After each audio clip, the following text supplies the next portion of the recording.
Sitúate. Estamos en el monte, rodeadas de tiendas de campaña. Somos 11 personas que se reúnen al amor de la lumbre alrededor de un fuego campestre. Se escucha el ulular del aire y el crepitar de las llamas devorando la madera. Un ave nocturna nos estremece.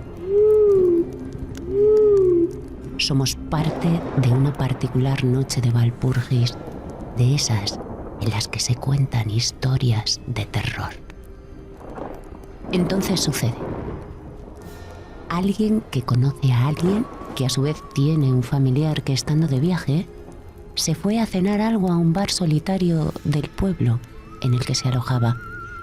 Para pasar el rato y desconectar tras muchas horas al volante, la conductora consumió un par de montaditos, un refresco y 2 cafés en animada conversación con el camarero.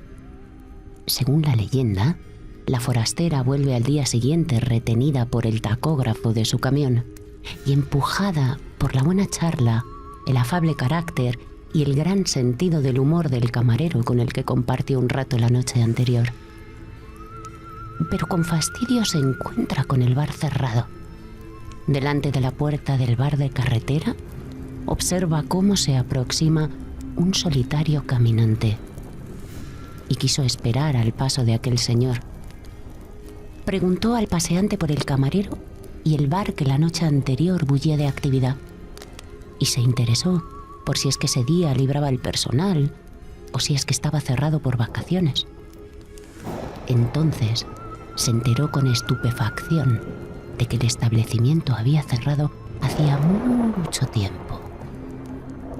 «Eso es imposible, señorita. Este bar cerró hace casi 20 años. Fue un lío tremendo. El dueño fue perdiendo una tras otra las 5 personas empleadas y se quejaba de que no encontraba gente para trabajar y sustituirlas. Todos se fueron gritando: «¡Páganos más!». A aquella choferesa se le desencajó la mandíbula y su semblante se tornó cerúleo cuando reparó en que aquel viandante se parecía mucho al barman que le atendió la noche anterior, aunque visiblemente envejecido. Al pasar junto a un árbol, ella parpadeó y la figura de aquel lugareño desapareció. Entonces, el viento trajo un susurro tenue, pero claro: «Pagadnos más».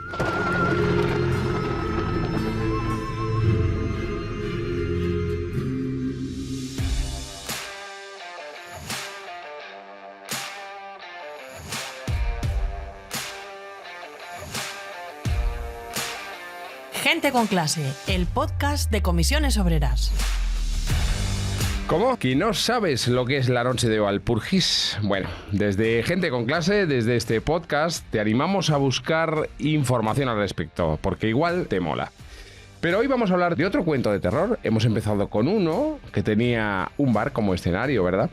Un poco para asustar al personal. Sí, como en las acampadas, como contábamos en ese cuento. En concreto, de uno de ellos que sirve para quitarse responsabilidad y asustar a todo un país, mientras algunos intentan ahorrarse unos cuantos euros, que no son pocos, por cierto. Las vacantes en determinados sectores económicos, la falta de personas trabajadoras, ¿existe o no existe? ¿Hay un problema estructural de vacantes en el mercado de trabajo?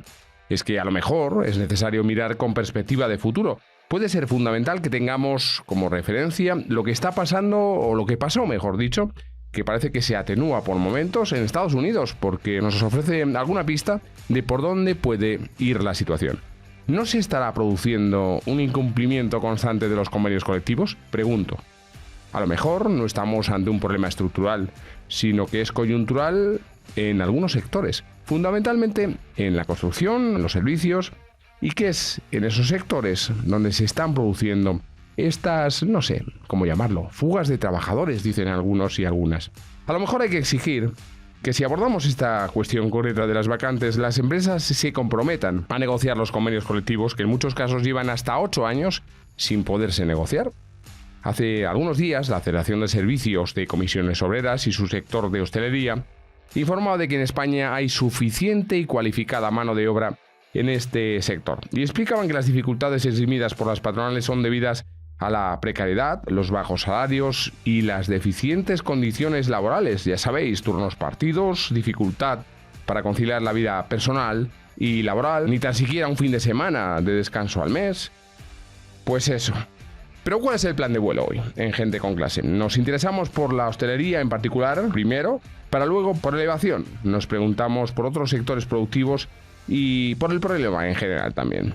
Para eso tenemos con nosotros a Gonzalo Fuentes, responsable federal de Hostelería y Turismo de Comisiones Obreras, Ana Santana, compañera de la Secretaría Confederal de Acción Sindical, y Álvaro Gerner, del Gabinete Económico del Sindicato. A los tres, ¿cómo estáis? Muy bien, gracias, JJ. Perfecto.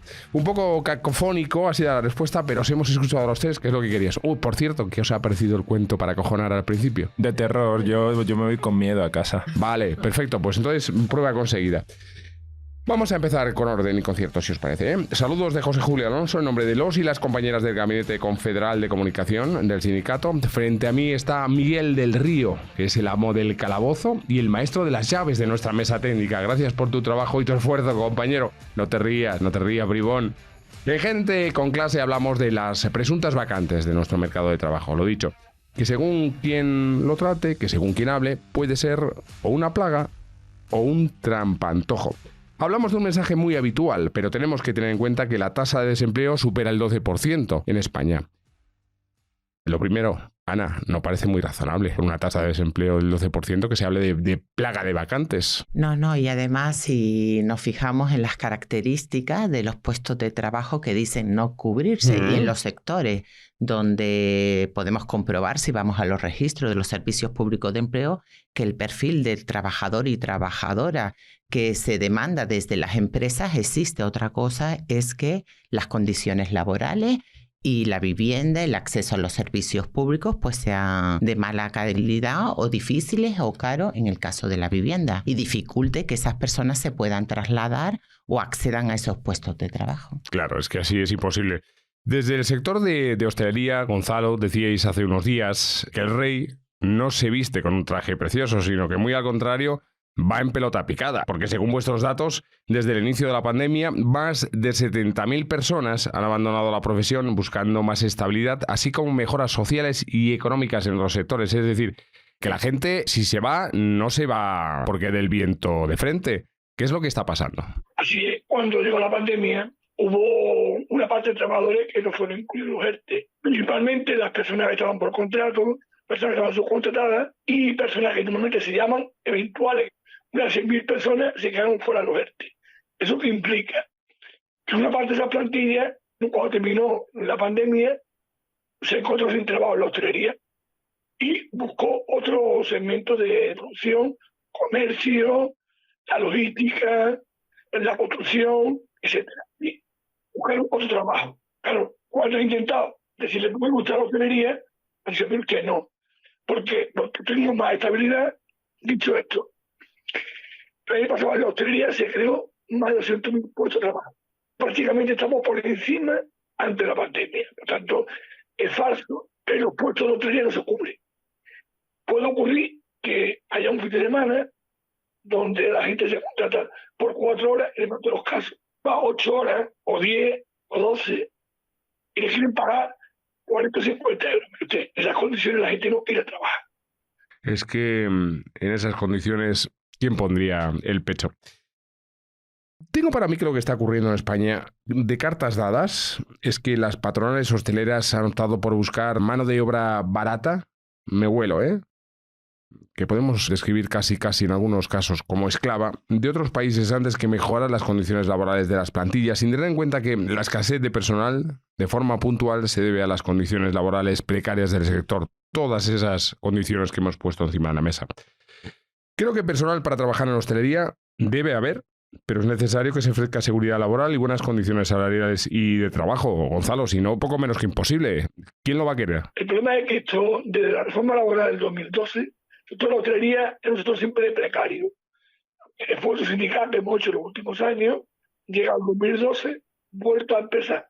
Porque evidentemente esto implicó en muchos casos la precariedad, aumento del tiempo parcial indeseado y por tanto una situación de mucha precariedad del empleo. Y claro, en esas condiciones, evidentemente, una parte de las plantillas cuando encuentra otro empleo y se va. Eso es así. Por tanto, si queremos que un sector de futuro, una profesión digna, evidentemente hay que invertir. Hay que invertir en formación, en estabilidad. Después de la reforma laboral hemos logrado la estabilidad, pero todavía tenemos el 50% del tiempo parcial indeseado. Entonces yo creo que hay que invertir en formación, invertir en estabilidad, desbloquear los convenios colectivos. En muchos casos hay convenios colectivos que llevan 14 años sin negociar. El último, el de Murcia.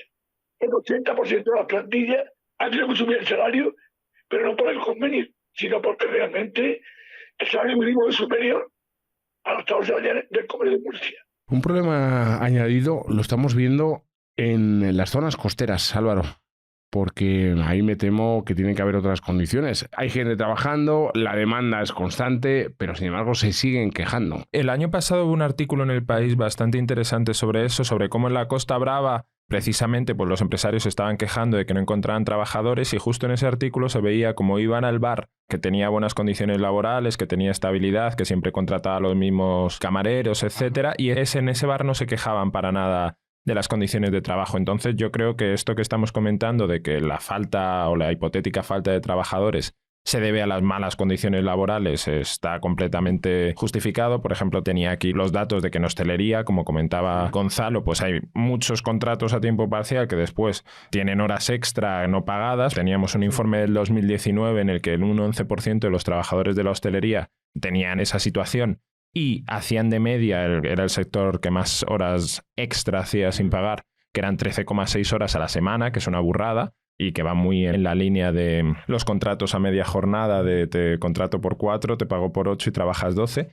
Entonces, efectivamente, creo que incluso en esos sitios no hay un problema de vacantes, y donde los pudiera haber, como por ejemplo veíamos en el informe, pues en Baleares tienes unos precios de la vivienda, por ejemplo, que podían suponer en Mallorca un 56,6% de los ingresos de un trabajador de hostelería, y evidentemente pues un trabajador que tiene que dedicar ese porcentaje de sus ingresos a solamente pagar la vivienda, pues a lo mejor no le compensa trabajar. Vale, has aludido a un informe. Claro, la gente está buscando el informe.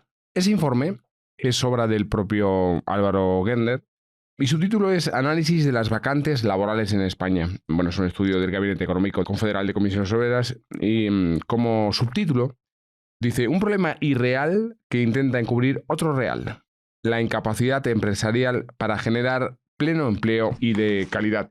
Creo que es muy acertado tanto una cosa como otra, tanto el título como aún más el subtítulo, decíamos.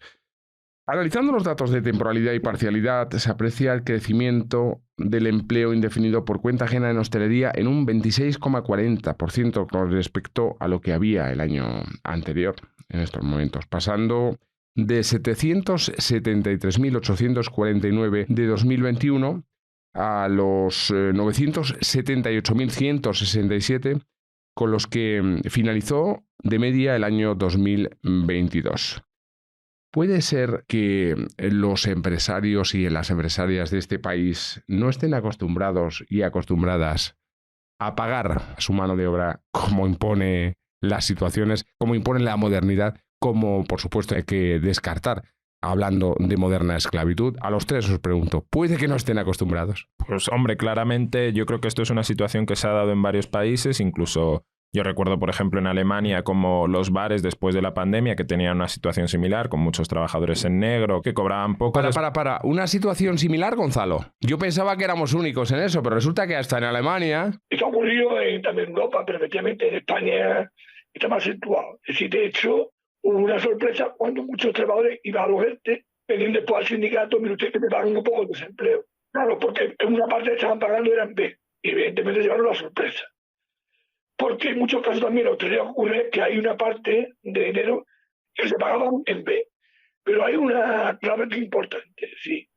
En hostelería siempre históricamente ha habido muchas personas que han emigrado de interior, por ejemplo, a Baleares o Canarias.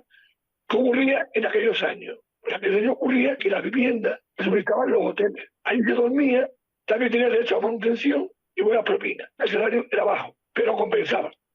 Los empresarios quieren que haya jóvenes que emigren en temporada alta, pero usted hay que considerar ya que la vivienda tiene que formar parte del salario. Junto con la manutención, si no va a tener dificultades. La solución no te la trae personas de fuera, o hará.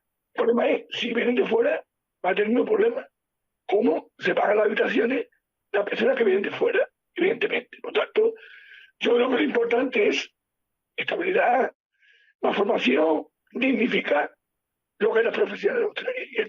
Gracias, Gonzalo. Te interrumpía anteriormente, Álvaro, hablando de las condiciones que traía la reforma laboral y hablabas de Alemania, Álvaro, a la pregunta de probablemente no están acostumbrados los empresarios y empresarias de este país a cumplir con un mínimo de dignificación en este sector. Efectivamente, en España el caso ha sido históricamente mucho más acusado. Lo que quería comentar un poco con eso es que ese problema se vivió en distintos países en el que muchos empresarios de hostelería no están acostumbrados a cumplir esas condiciones laborales y entonces eso, bueno, es evidentemente un problema y hace que a todos aquellos establecimientos que ofrecen malas condiciones laborales encuentren muchas más dificultades posteriormente para conseguir trabajadores, pero a nivel de la economía en general esto es un problema que no se ve y como ponía el ejemplo de Alemania, lo ponía un poco a posta para después comparar, vale, en Alemania tenemos una tensión real en el mercado laboral a lo mejor y en Europa pues puedes tener porcentajes de vacantes por encima del 3%. En España tienes un porcentaje de vacantes del 0,9% que se debe en muchos casos solo a la intermediación. Es decir, pues evidentemente tú sales de un empleo y quieres conseguir otro y tardas un tiempo y esos empleos se tardan un tiempo en cubrir. Entonces está claro que en España no tenemos un problema de vacantes ni en el sector de la hostelería ni en muchos otros, salvo en los técnicamente más complicados a lo mejor o más cualificados. Y por eso claramente la única razón para que un empresario de hostelería no encuentre trabajadores es que ofrezca malas condiciones laborales. Es que, Ana, por ejemplo, si cogemos la agricultura, hablábamos de otros sectores, ¿no? ¿Cómo se explica que todos los años 14.500 personas trabajadoras españolas se trasladen a la vendimia a Francia y eso no ocurra, por ejemplo, se me viene a la cabeza los invernaderos de Almería o de Huelva? Quiero decir, Está claro que ahí también juega un papel fundamental lo que es el salario en sí, lo que se paga y por las horas extras que se echan y además las condiciones de alojamiento y las condiciones en las que te traslada. Si nos desplazamos a Almería, a los invernaderos, vemos en qué condiciones trabajan los trabajadores y trabajadoras en esos invernaderos, donde la vivienda que se les proporciona, que son los famosos cortijos, que son casas que tienen muy pocas condiciones y muy malas condiciones en medio de los invernaderos, por ejemplo. Eso sumado al salario que se les paga y en muchos casos es una contratación irregular y en la que es difícil que la inspección de trabajo intervenga por cómo es la distribución de los invernaderos. Son kilómetros y kilómetros y kilómetros de terreno de pequeñas explotaciones agrícolas donde son pequeños laberintos. Y bueno, por eso la gente en España trabajaría en la agricultura, pero con buenas condiciones, ya sean salariales y de alojamiento. claro, ha habido momentos en otros sectores más cualificados, se me ocurre la enfermería, la medicina, en la que se ha apuntado a una especialidad. Por ejemplo, me faltan pediatras, nos quejamos con los mismos argumentos y es que esas pediatras están trabajando en Reino Unido o en Alemania. Pues nuevamente creo que está relacionado, ¿no?, con lo que ofrecemos aquí, temporalidad, inestabilidad en el empleo. Claro, al final cualquier persona prefiere trabajar donde ha vivido siempre y donde conoces el idioma porque emigrar es una tragedia, pero si te están pagando el doble o el triple, pues te vas. Hablabas de las transiciones. Sí, dime, Gonzalo. Incluso el ejemplo de la enfermería también vale para la hostelería. Sí. Una parte de jóvenes que han sido formados con dinero público en la escuela de hostelería y de hecho en la propia Universidad de Turismo ha caído la propia oferta de alumnos. Es decir, de una parte que salen cualificados, se han ido a trabajar a Reino Unido, Alemania, otros países. Pues eso ya es el colmo, porque es dinero público invertido en formación para que ese capital humano termine yéndose fuera. O sea, es terrible. Hablabas de las transiciones de un empleo a otro, que eso produce en España algún tipo de problema también para hablar de este trampantojo de las vacantes. Es verdad que tenemos un mercado laboral que cambia rápido y tenemos que pensar que para el futuro lo va a hacer aún más rápido, Álvaro. Ahí están las transiciones de empleo de todo tipo, digitales, etcétera, etcétera. Y el reto probablemente esté ahora en eso que decías tú, ¿no? En mejorar las políticas activas para detectar la formación necesaria. Punto 1, mejorando la formación de trabajadores y trabajadoras. Y también mejorar los servicios de intermediación que es lo que tú decías, porque ahí está uno de los cuellos de botella. Efectivamente, como los servicios de intermediación públicos en España creo que solo intermedian entre el 2 y el 3% de los nuevos trabajos, evidentemente eso se va a intentar mejorar con una nueva ley. Pero quería también hablar un poco del tema de la formación que comentas, porque estábamos poniendo el foco en la formación que ofrecen el Estado a los estudiantes, bueno, que quieren estudiar lo que sea, pero en España en muchos casos no tenemos un problema de la formación que ofrece el Estado, sino de la formación que ofrecen las empresas. Uno de los casos más claros es el caso de la construcción, que tradicionalmente pues conseguía personal cualificado a base de pues, estabilidad en los contratos, que permitía que una persona entrase como peón y acabase aprendiendo profesiones más complejas técnicamente, como encofrador o como otro tipo de profesiones cualificadas que se daban en ese sector. Y la temporalidad y la subcontratación en cascada imperante en ese sector hacía o ha hecho que paulatinamente se hayan quedado sin esos perfiles cualificados y ahora estén también quejándose de que no encuentran personal cualificado suficiente para el aluvión de obras que pueda venir con los fondos europeos. Entonces creo que también cuando hablamos de formación tenemos que poner el foco en que las empresas también tienen la responsabilidad de desarrollar ese capital humano, que tienen unos fondos para ello que en muchos casos dejan sin utilizar, de la Fundae, en los últimos años creo que se dejaron 2.635 millones sin utilizar, y que por lo tanto, al hablar de formación y de las necesidades que pueda tener el mercado laboral a partir de ahora, también tenemos que poner el foco en que las empresas deben desarrollar ese capital humano para tener acceso a él en el futuro. Pues la conclusión de esta charla, que nos lleva ocupando casi media hora, es que España es, junto a Grecia, el país de la Unión Europea A27 con menor porcentaje de vacantes en 2021. Y el de menor porcentaje si solo se consideran las ramas de actividad mercantiles donde no opera el sector público. Vamos a poner punto final, si os parece. De cara al futuro inmediato, es fundamental crear las condiciones para hacer que los sectores que son protagonistas de esta gran mascarada sean atractivos para jóvenes y que, mediante la formación a la que aludías, Álvaro, se pongan en valor unas profesiones sobre las que no pesa ningún tipo de maldición. No hay nadie que diga, váyase del país. No hay nadie que diga, imposibilito a este sector para encontrar trabajadores. Eso no existe.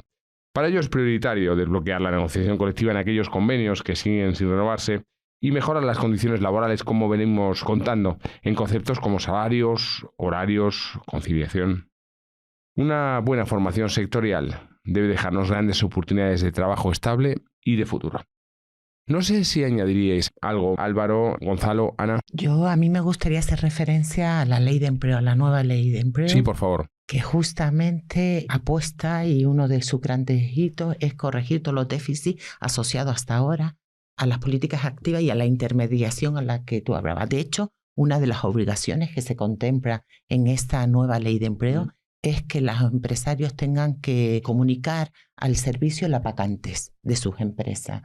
Vamos, que espero que esa intermediación de la que hablábamos, que no era efectiva en España, eso junto a la modernización de las políticas activas que se espera con esta nueva ley de empleo, pues haga algo. Ya, pero entonces, ¿de qué nos vamos a tener que vestir?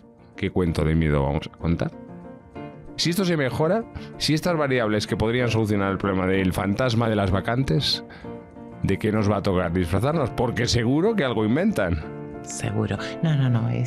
Tenemos de todas maneras suficientes cuentos de miedo. Creo que con el cambio climático vamos de sobra. Perfecto. Gonzalo, Ana, Álvaro, muchísimas gracias por vuestro tiempo y gracias por las explicaciones. Gracias. A ti por invitarnos, JJ. Cuidado mucho sobre todo.